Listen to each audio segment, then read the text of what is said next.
এই বান্দল দিতে দিতে আমি নিজের জীবনও বান্দল দিয়ে ফেলাইছি। পান বিড়ির দোকান থেকে আমি এখন খুবই ভালো আছি। এই ব্যবসা আমার নিজে আমার কাছে আমার খুঁজে নিছে, আলহামদুলিল্লাহ। এই ব্যবসাটা তো আমি বুঝতামও না, জানতামও না। এই ব্যবসার ভিতরে যখন আমি আইসি, মনে করেন আল্লাহ আমার যে একটা ওসিলা করে দেয়, সেই ওসিলা হয়তো আমার এই ব্যবসাটা তার ভিতরে আমার এটা ঢোকাই দিছে। এই ব্যবসাটা নিজে হাইটা এসে আমার কাছে ধরা দিছে। যে কোনো ব্যবসা করতে গেলে শেখা লাগে, জানা লাগে, কিন্তু দেখা যাচ্ছে এই বিষয়ে আমার কোনো আইডিয়া ছিল না, জানাও ছিল না। এটা দেখা যাচ্ছে মনে করেন ছুটে এসে মনে করেন আমার কাছে এটা ধরা দিয়েছে। পারতাম খালি বর্ষি বাঁধতে পারতাম, ওই মাছ ধরতাম, লোকে মাছ ধরতে যেত, তাদের সাথে যেতাম, তারা মাছ ধরতো কিভাবে আমি এটা দেখতাম। কেউ একটা জিনিস বানালো, সেটা আমি দেখতাম, চোখে একবার দেখলে আল্লাহ আমার হচ্ছে হিফজ দিয়েছে, সেটা আমি হিফজকে রাখতে পারতাম।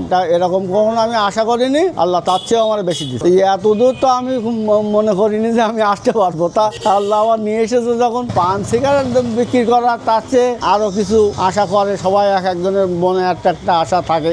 আমারও আশা ছিল দেখা যাচ্ছে আরো বড় হবে সেই দোকানটা, পান সিগারেট দোকান থেকে মুদিখানার দোকান হবে। তা আল্লাহ মনে করেন এটা আমার হাঁটায় নিয়ে এসে এটা আমার কাছে এনে দিছে এই ব্যবসাটাই। এই ব্যবসার টাকা দিয়ে আমি বাড়ি করেছি।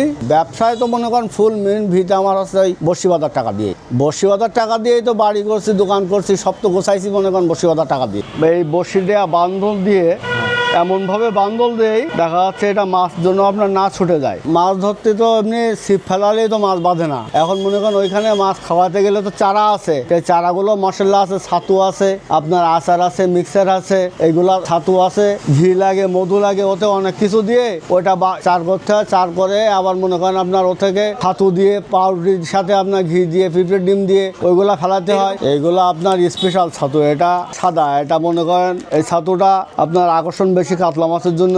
এই আপনার এটা আছে, এটা হচ্ছে হলুদ, এটা পাওয়ার ব্যাগ স্পেশাল, এটা খুব ভালো কার্যকারিতা কাতলের জন্য। রুই মাছ, কাতল মাছ দুইটা এটা পারফেক্ট। এইটা কাতল মাছের জন্য এটা ভালো। এটা হচ্ছে সাদা ছাতু তো লোকে বলে, এটা কিন্তু কাতল মাছের জাদু।